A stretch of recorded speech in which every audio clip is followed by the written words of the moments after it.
समुद्र के नीचे क्या है।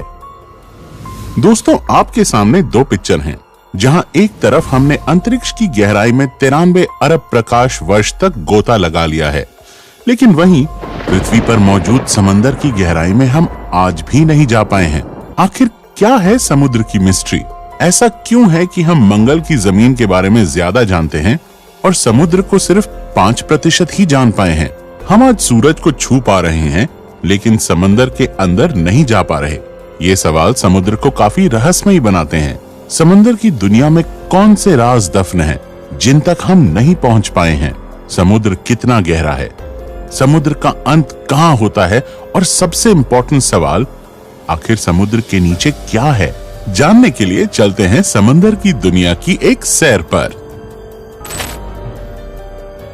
समुद्री सतह से 40 मीटर नीचे तक की गहराई तक स्कूबा डाइवर्स को जाना अलाउ होता है और इसके आगे 100 मीटर तक की गहराई तक डीप सी डाइवर्स गोता लगा सकते हैं। लेकिन इस गहराई पर पानी का प्रेशर बढ़ जाता है। अगर सावधानी ना बरती जाए तो शरीर के अलग अलग हिस्सों पर चोट आ सकती है। लेकिन इसके बाद भी हर्बर्ट निच ने 214 मीटर की गहराई तक डाइव करके वर्ल्ड रिकॉर्ड कायम किया था और हर्बर्ट ने ये रिकॉर्ड सिर्फ एक सांस में कायम किया। समुद्र में और नीचे जाने पर 332 मीटर की गहराई तक स्कूबा डाइविंग का वर्ल्ड रिकॉर्ड मौजूद है, जो इजिप्ट से ताल्लुक रखने वाले अहमद गबर ने बनाया था। यहाँ से 443 मीटर की गहराई समुद्र सतह से इतनी नीचे है कि यहाँ तक न्यूयॉर्क की एम्पायर स्टेट बिल्डिंग भी डूब जाएगी। इससे नीचे 500 मीटर गहराई में हमें ब्लू व्हेल देखने को मिलती है। इसका वजन 150,000 किलोग्राम होता है। समंदर में हम जैसे जैसे नीचे चलते जाते हैं, हमारे ऊपर पानी का वेट वैसे वैसे बढ़ता जाता है। इस वजह से समुद्र में आगे बढ़ना मुश्किल होता है। आगे चलते चलते समुद्र के पानी का प्रेशर इतना बढ़ जाता है कि ब्लू व्हेल भी इस गहराई से नीचे नहीं जाती। वहीं समुद्र में अमेरिकन सी वुल्फ सबमरीन भी 500 मीटर के नीचे नहीं जा सकती। इससे आगे 535 मीटर नीचे वो गहराई है जहां तक एम्परर पेंगुइन्स समुद्र में एक सांस में 20 मिनट तक गोता लगा सकती हैं। पेंगुइन्स की हड्डियां समुद्र के इस प्रेशर को झेल सकती हैं। समुद्र के नीचे इससे और आगे 830 मीटर नीचे इस गहराई तक बुर्ज खलीफा भी डूब जाएगी।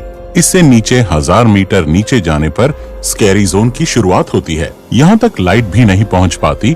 इस स्कैरी जोन में जायंट स्क्विड भी पाए जाते हैं। इससे नीचे 1280 मीटर की गहराई पर लेदरबैक टर्टल्स पाए जाते हैं। ये काफी बड़े टर्टल्स होते हैं। इनका वजन 700 किलोग्राम होता है। समुद्र में और नीचे 2000 मीटर की गहराई पर एक रियल लाइफ एलियन पाया जाता है। ये है ब्लैक ड्रैगन फिश, जो समुद्र के अंधेरे में छुप जाती है। ये इस गहरे अंधेरे में भी आसानी से देख सकती है। इससे नीचे 2250 मीटर की गहराई पर स्पर्म व्हेल पाई जाती है और यहीं पर कोलोसल स्क्विड्स भी पाए जाते हैं। ये कोलोसल स्क्विड 14 मीटर लंबे होते हैं और इनका वजन 750 किलोग्राम होता है। इनकी एक आंख खाने की प्लेट जितनी बड़ी होती है। इनके जाल में तेज धार दांत लगे होते हैं, जिससे ये अपने शिकार को जकड़कर मार सकते हैं। दो रोड रोलर जितनी वजनी स्पर्म व्हेल और कोलोसल स्क्विड्स की समुद्र में लड़ाई होती ही रहती है। ये दोनों एक दूसरे के जानी दुश्मन हैं। इस मरी हुई स्पर्म व्हेल की बॉडी पर दिखाई देने वाले निशान एक कोलोसल स्क्विड की ही करतूत है। समुद्र में और नीचे 3800 मीटर की गहराई पर टाइटैनिक का मलबा आज भी मौजूद है और आगे 4000 मीटर नीचे समुद्र में वो हिस्सा शुरू हो जाता है जिसे अबिसल जोन कहा जाता है। यहाँ फिन टूथ वाइपर फिश और एंगलर फिश जैसे जीव मौजूद हैं। पानी के अंधेरे में एंगलर फिश को नेचर ने एक ऐसी टॉर्च दी है जिससे वो आसानी से अंधेरे में देख सकती है। वहाँ अंधेरे में रहने वाले बाकी सभी जीवों के शरीर में भी लाइट पैदा होती है, जिसे बायोल्यूमिनेसेंस कहा जाता है और ये लाइट इंफ्रारेड होती है, जिसे हम नहीं देख सकते। आगे 4781 मीटर की गहराई तक वर्ल्ड वॉर 2 में क्रैश होने वाले बैटलशिप का मलबा आज भी मौजूद है। समुद्र के नीचे क्या है इसे जानने के लिए हमें और आगे जाना पड़ेगा और आगे 6000 मीटर नीचे की गहराई पर समुद्र का ऐसा हिस्सा शुरू हो जाता है जिसे हडल जोन कहा जाता है। यहाँ वाटर प्रेशर एक इंसान पर जंबो जेट रखने जितना होता है। इससे 6500 मीटर की गहराई तक यूएस नेवी की रिसर्च सबमरीन ही जा सकती है जिसे DSV एल्विन कहा जाता है, और ये वही सबमरीन है जिसने टाइटैनिक को खोजा था। और इससे आगे 8,848 मीटर की गहराई वो पॉइंट है जहां तक माउंट एवरेस्ट भी डूब जाएगा, लेकिन इससे भी आगे जाने का रिकॉर्ड बनाया था 1960 में डॉन वॉल्श और जैक स्पिकार्ड ने। ये 10,916 मीटर की गहराई तक गए थे। इस गहराई पर सिर्फ इनकी सबमरीन की रोशनी थी, और इस रोशनी में इन्होंने एक अजीब घटना देखी, जहां कोई बहुत बड़ा जीव इनका पीछा कर रहा था। लेकिन यहाँ पानी का प्रेशर इतना ज्यादा था कि इस सबमरीन के एक हिस्से में क्रैक पड़ गया और उन्हें तुरंत ऊपर जाना पड़ा। समुद्र में और नीचे 10,972 मीटर की गहराई उतनी ही होती है जितना एक कमर्शियल प्लेन ऊपर उड़ान भरता है। समुद्र में और आगे 11,000 मीटर की गहराई पर मैरियाना ट्रेंच मौजूद है। ये समुद्र का सबसे डीपेस्ट पॉइंट है। इसे चैलेंजर डीप भी कहा जाता है। ये समुद्र में जानी गई अब तक की सबसे गहरी खाई है, और इससे आगे आज तक कोई नहीं गया। समुद्र की इस गहराई में कई भयानक राज दफन हैं। जब एक बार एक अंडर वाटर टेस्ट व्हीकल को यहाँ पर 11 किलोमीटर नीचे भेजा गया, तो उस व्हीकल को किसी पावरफुल जीव ने काफी मजबूती से पकड़ लिया था, और काफी जोर लगाने पर भी इसे लोग नहीं छुड़ा पाए। पर कुछ देर बाद उस भयानक जीव ने इसे छोड़ दिया। लेकिन जब इस व्हीकल को ऊपर लाया गया, तो इस पर लगे निशान देखकर रिसर्चर्स के होश उड़ गए, क्योंकि ये निशान किसी और के नहीं बल्कि दुनिया की सबसे बड़ी शार्क मेगालोडन के थे। माना जाता है कि समुद्र की गहराइयों में कुछ भयंकर जीव आज भी मौजूद हैं, जिन्हें हम नहीं खोज पाए हैं। उन्हीं में से एक भयानक जीव मेगालोडन शार्क है, जो लाखों साल पहले लुप्त हो गई थी। हो सकता है कि ये शार्क आज भी यहाँ मौजूद हो। समुद्र के नीचे कई तल क्षेत्रों में अनेक जगह एक्टिव वोल्केनोज भी हैं, जिनसे लावा निकलता रहता है। ऐसे गर्म इलाकों में भी कई बार कुछ शार्क्स को देखा गया है, और ये वैज्ञानिकों के लिए भी एक रहस्य है कि लावा उगलने वाले डीप सी वोल्केनोज के पास कुछ शार्क्स कैसे जिंदा रह सकती हैं। हम समुद्र में नीचे मैरियाना ट्रेंच में पहुंच चुके हैं।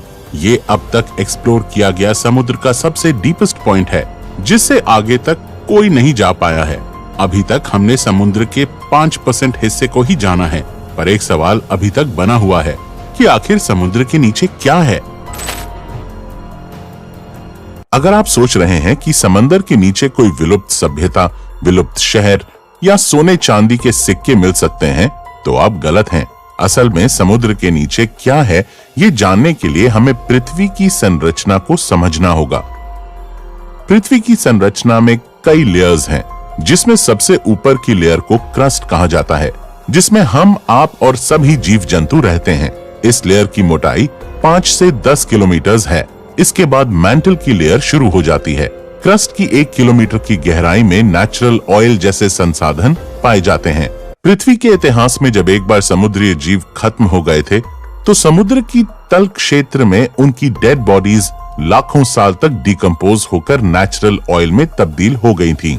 लेकिन समंदर के नीचे सिर्फ नेचुरल ऑयल है, ऐसा कहना सही नहीं होगा, क्योंकि समुद्र के नीचे कुछ और भी है। आपको ये सोचकर अजीब लगेगा कि समुद्र के नीचे नदियां कैसे हो सकती हैं। समुद्र के नीचे क्या है, इस रहस्य को जानने के लिए वैज्ञानिक काफी समय से रिसर्च कर रहे थे, और वैज्ञानिकों ने मेक्सिको के समुद्र के नीचे एक नदी की खोज की। रिसर्चर्स ने इसका नाम सिनोट एंजेलिटा रखा। ये नदी कई जगह समुद्र के नीचे 115 फीट तक भी बहती है, लेकिन इस नदी का पानी पीने लायक नहीं बल्कि खारा है। इसी नदी की तरह ब्लैक सी के नीचे भी दुनिया की 6ठी सबसे बड़ी नदी मिली थी, जो समुद्र में 100 फीट नीचे बहती है। इस नदी की रफ्तार 6 किलोमीटर प्रति घंटा है। वैज्ञानिकों के अनुसार सालों साल से मौजूद इस पानी को सूरज की रोशनी और समुद्र की लहरों की वजह से गति मिलती है, जिस वजह से ऐसी नदी बहती है। समुद्र के नीचे नदी कैसे बह सकती है, ये जानने के लिए वैज्ञानिक खोज करने लगे, तो पता चला कि समुद्र के नीचे नदी बहने के लिए धरती का घूमना, समुद्र के पानी का घनत्व यानी डेंसिटी और टेम्परेचर जिम्मेदार होता है। समुद्र में सूरज की रोशनी सब जगह अलग अलग टेम्परेचर क्रिएट करती है, और साथ ही पृथ्वी के लगातार रोटेशन की वजह से समुद्री सतह पर छोटी छोटी वाटर करंट्स पैदा होती हैं, जिस वजह से समुद्र के नीचे भी नदी बहने लगती है। समुद्र के नीचे इस तरह पैदा होने वाली सबसे बड़ी नदी को गल्फ स्ट्रीम या गल्फ धारा के नाम से जाना जाता है। ये नदी इतनी बड़ी है कि अगर दुनिया की सभी नदियों का पानी भी मिला दिया जाए तो भी ये इस नदी के पानी से कम होगा। इस धारा में घूमने वाले पानी को अंतरिक्ष में मौजूद सैटेलाइट से भी आसानी से देखा जा सकता है।